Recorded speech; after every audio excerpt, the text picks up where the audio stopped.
possibly the largest gathering of chartered accountants that I have addressed in my last 40 years.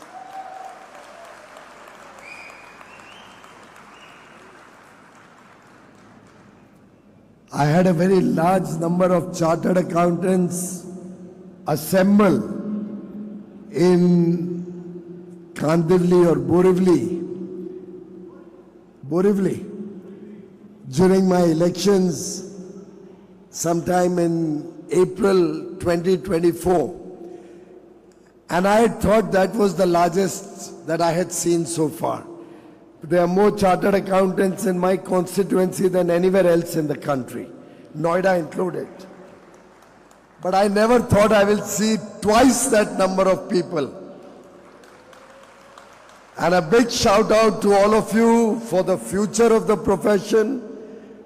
I am going to go back today doubly assured that the profession is in safe hands, and all of you flag bearers, torch bearers of the profession will continue to keep the India story strong, rapidly growing, and making its mark on the world stage. My best wishes to all of you.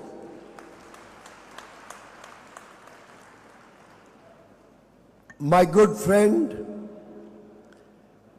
the chairman of the Aditya Birla Group, Shri Kumar Mangalam Birla ji, whom we just heard as he encouraged all of us to think big, be bold, look at the India story from the lens of 2026 and beyond, and who through his very successful work in industry, in business, has forayed internationally and taken the India story across continents successfully. As a proud chartered accountant, he stands before us as a role model, and I'm sure all of us have a lot to take back from all that Mr. Birla has guided us and shared with us this afternoon. Our very beloved President of the Institute, C.A. Charanjit Singh Nanda, whom I've always looked upon as a very motivational leader,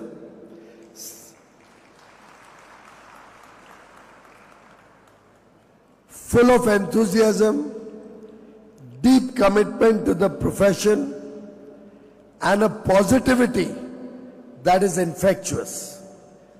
Charanjit leads from the front along with all his other colleagues, Prasanna, Jaykumar, Jagjit, Ankur. We are also delighted to have with us Mr. Jean Boucaud, the President of the International Federation of Accountants, and Ms. Jennifer Lopez, the Chief Executive Officer of the Confederation of Asian and Pacific Accountants, and such a wonderful gathering of chartered accountants who have decided to be a part of India's journey towards Viksit Bharat, a developed, a prosperous India by 2047, when we celebrate 100 years of independence as a $30 trillion economy, as an economy that will be the envy of the world, where chartered accountants will be playing a very important role, not only within India, but as a bridge between India and the rest of the world. Friends, we live in very uncertain times. Way back in 1987, about 40 years ago, from the United States of America at their US Army War College, a term was coined, VUCA, the VUCA world. That was in the context of the Cold War that had just shown signs of getting over. But when we look at the world today, you see all around us volatility, uncertainty, complexities, and ambiguity. And very clearly, these are very turbulent, very unpredictable times. We are living in a world where things change by the minute. We are living in a world where only those with self-confidence, with talent, with skills, with the ability to think big, to look into the future, to crystal gaze and plan amidst all this difficult times that are going on. It is the courageous, the bold people who will be successful in the future. Amidst all these difficult, uncertain times, India stands as an oasis in a desert. We stand tall as a country with strong macroeconomic fundamentals. We are the fastest growing large economy in the world. We continue to post high growth rates with abysmally low inflation. We have a robust banking system, strong foreign currency reserves. As Mr. Birla mentioned, despite all the turbulence in the international trading markets, India's exports, both in goods, merchandise, and services, continue to grow even in the current year until 21st of January, the last figure that I have on my mobile. And I am confident, given the hard work, the perseverance, and the abilities of 1.4 billion young Indians, we will continue to beat our own records. We will continue to grow relentlessly and will soon become the world's third largest economy.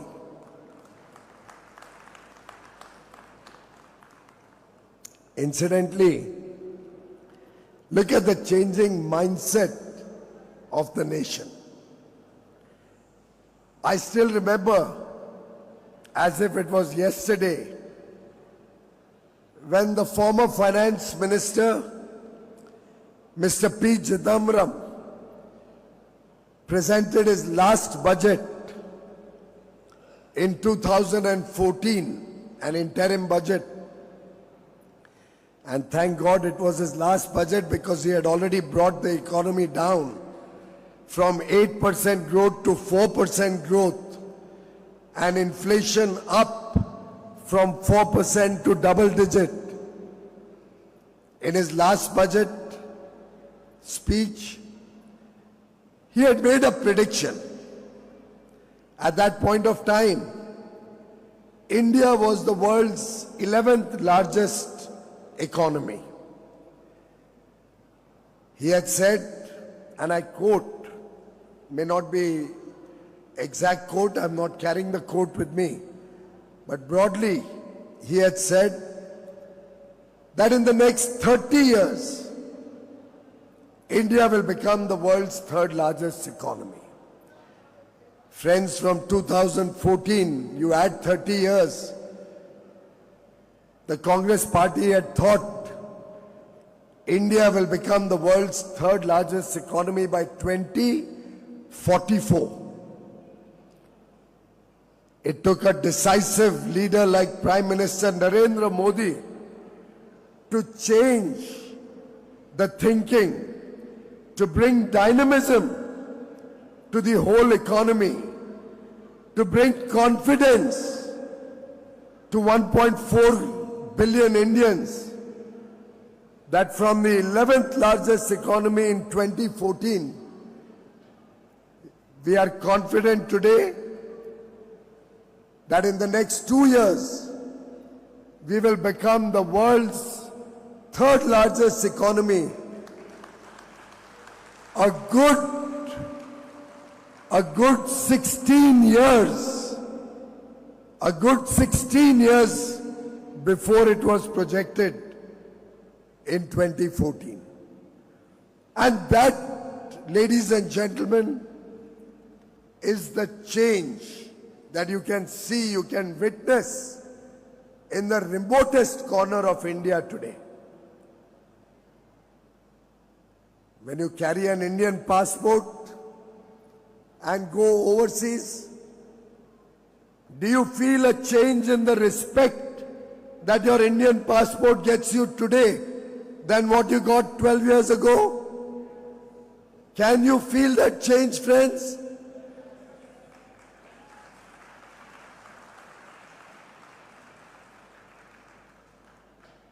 When you show an Indian passport, they look up to you with pride.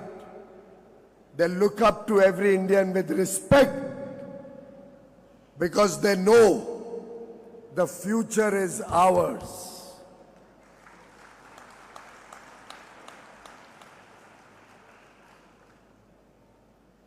Today, India does not engage with the rest of the world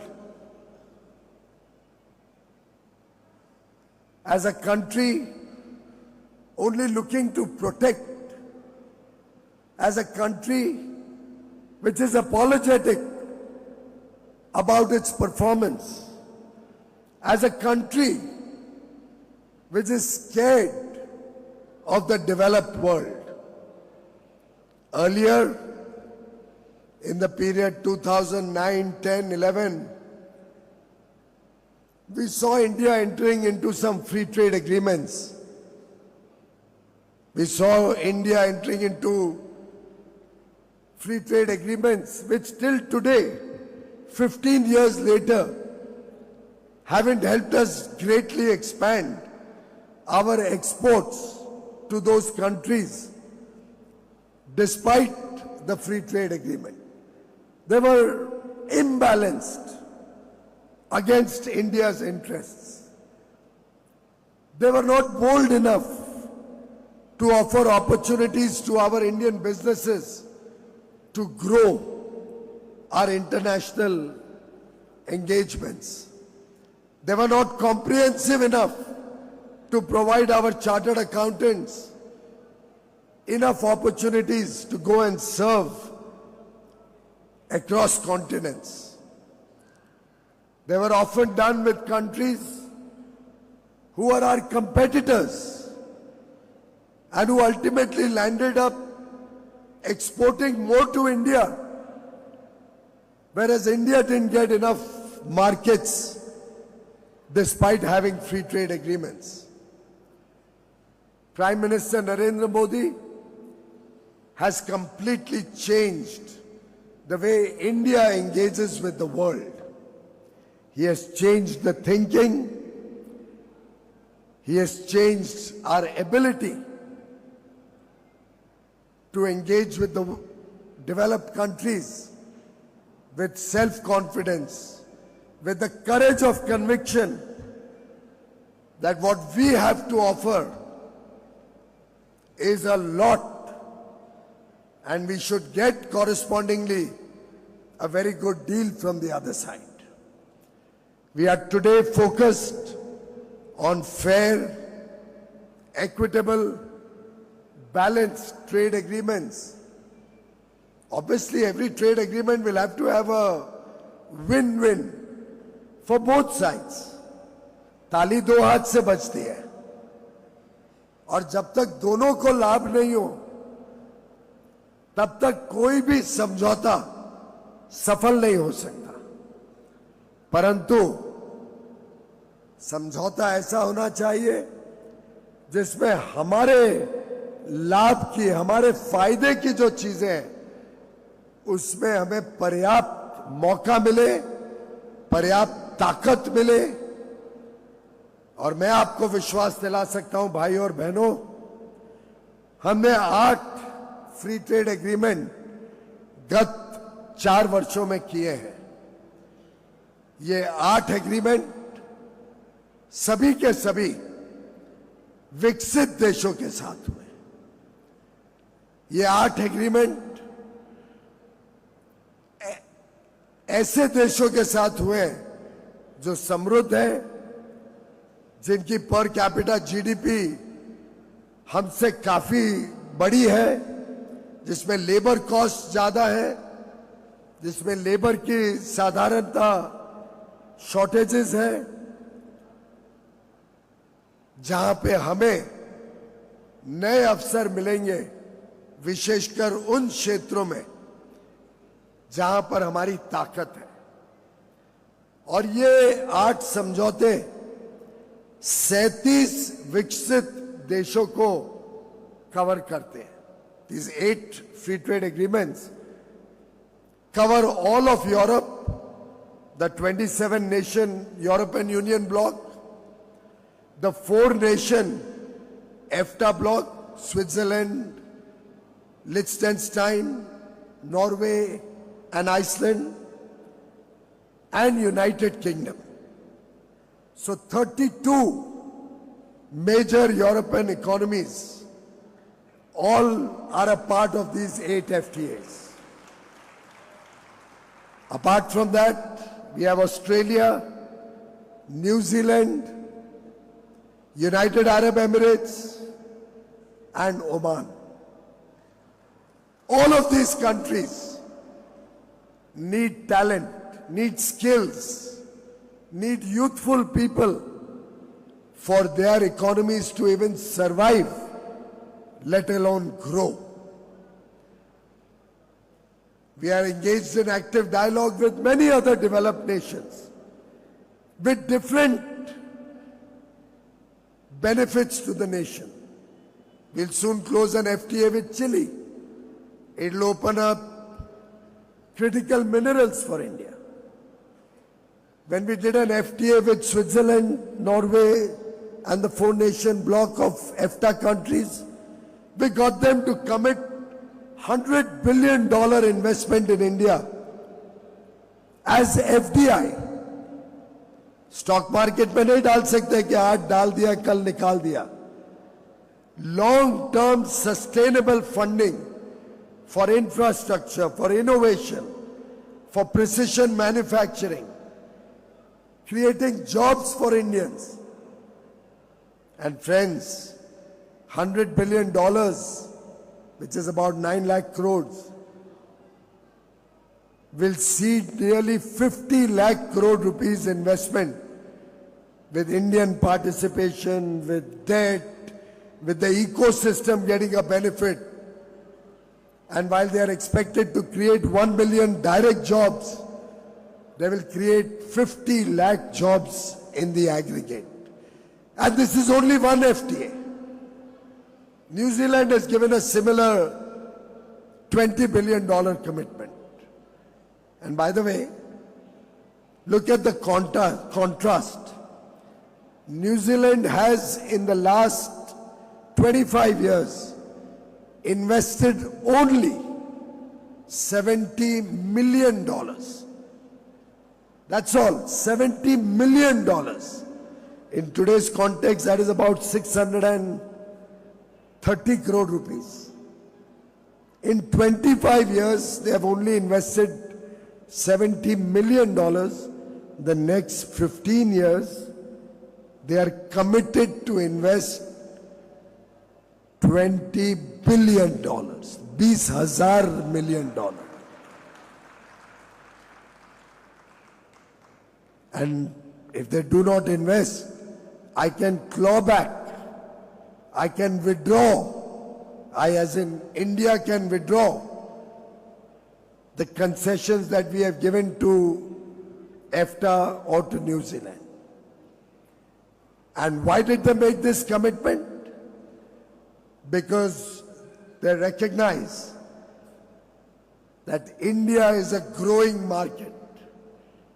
India is on a fast trajectory which will take us to greater heights. India has youthful talent.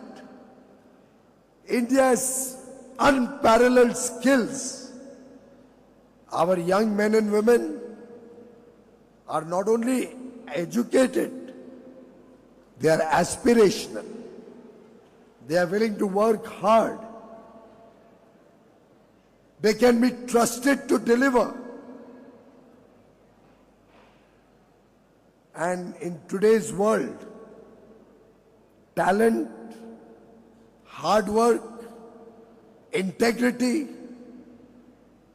and the desire to achieve big, to dream big, is a potent combination. It's a very, very strong combination which our youthful Indians possess and which is today in demand across the world.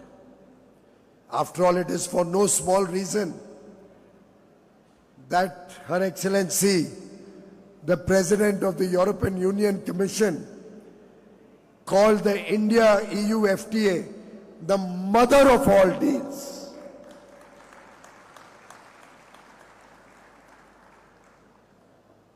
It covers 2 billion people, 1/3 of humanity, 25% of global GDP, and about 25 to 30% of international trade. The European Union alone imports goods worth nearly $7 trillion and services worth $3 trillion.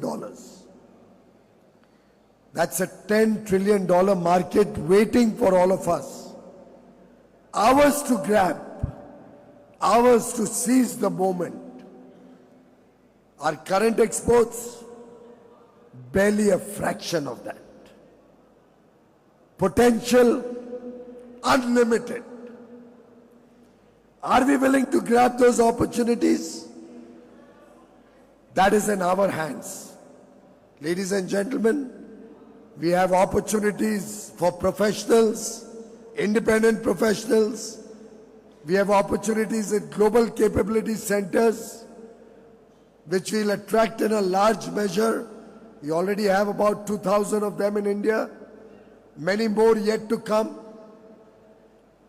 Huge investment opportunity as we create a trusted partnership with developed nations, as we provide the segue, the pathway towards certainty, predictability, a stable tax environment, decisive leadership, the demographic dividend of young India, the democracy which we hold with pride, which provides the rule of law, and ultimately the confidence that nobody will ever be discriminated in India. Everybody will get justice and a rightful place to work in India.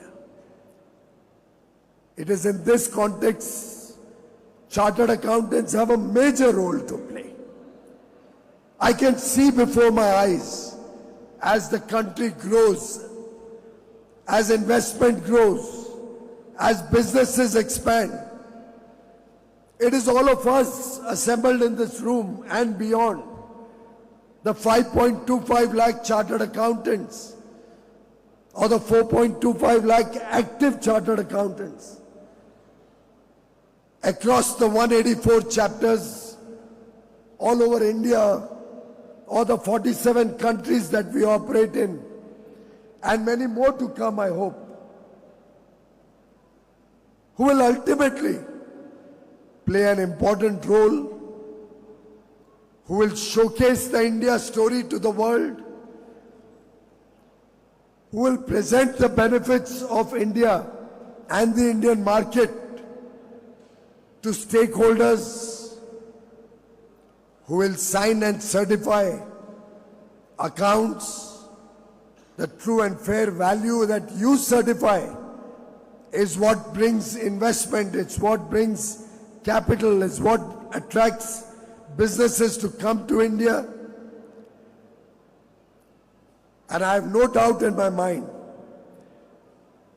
that there is potential for chartered accountants not only in India but across the whole wide world, because the training, the rigorous training that you and I have gone through, the principles that this institute and the curriculum of our institute teaches us, the wide breadth of knowledge that working in India we all acquire will hold us in good stead anywhere in the world. And I would like to urge all of you not to be satisfied with the work you are doing. I desire that each one of us aspires big, dreams big. I would urge all of you, as Mr. Nanda just said, they are also open to ideas. Institute is opening up the profession to help you showcase your capabilities to the whole world. We need to see some big firms in the country. We need to see some of you forging partnerships with different skill sets so that you go out there providing knowledge, providing services, helping people in their businesses, both in India and across the world, to scale up. And I do think that each one of you here alone is a very, very strong and powerful contributor to the Indian growth story. But collectively, when it becomes 1 plus 1, it's not 2, it's 11. And when we do 1 plus 1 plus 1, it certainly is not 3, it's 111. And therefore, each one of you, let's plan big. Let's look to the future. Let's crystal gaze and see what role chartered accountants can play in the Amrit Kal to make India a $30 trillion economy. Let us assess what we as chartered accountants will be able to do when India is a $30 trillion economy. Let us try and understand the needs of tomorrow. Let us prepare ourselves, create the necessary skill sets, move beyond the current comfort zone in which we are operating today. Seize the opportunity, accept big challenges, go deeper into the opportunities available around the world. In fact, I would urge the Institute let us also have some training, some part of the curricula on global opportunities. It could be in trade, it could be in manufacturing, services. There are a variety of ways in which we need to expand globally. No country in the world has become a superpower, has become a developed nation, unless we engage with the world, unless we are willing to be bold. And I would urge the Institute, I would urge all my brothers and sisters in this profession, let's equip ourselves with the necessary tools to make the maximum advantage of the opportunities around the world. There's need for accountants, there's need for consultants, there is the entrepreneurial journey open to all of you.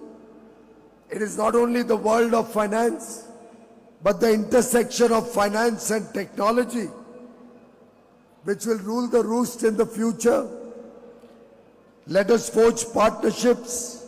Let us have seminars and conferences where we disseminate global opportunities.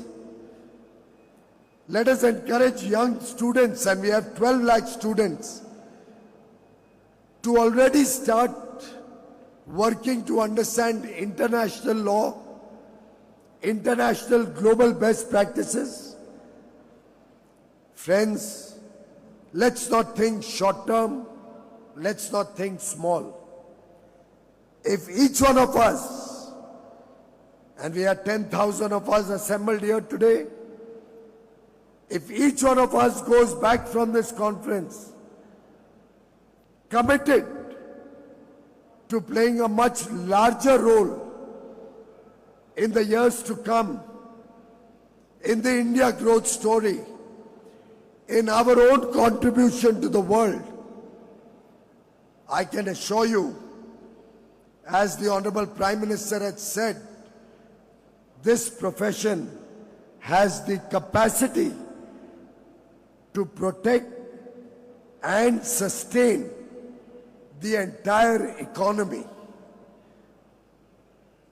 I would add, this profession has the ability and the confidence to take this country in the Amrit Kal to greater heights, to make this a developed nation and make us an international superpower. Thank you very much, ladies and gentlemen. God bless you with lots and lots of success. Thank you.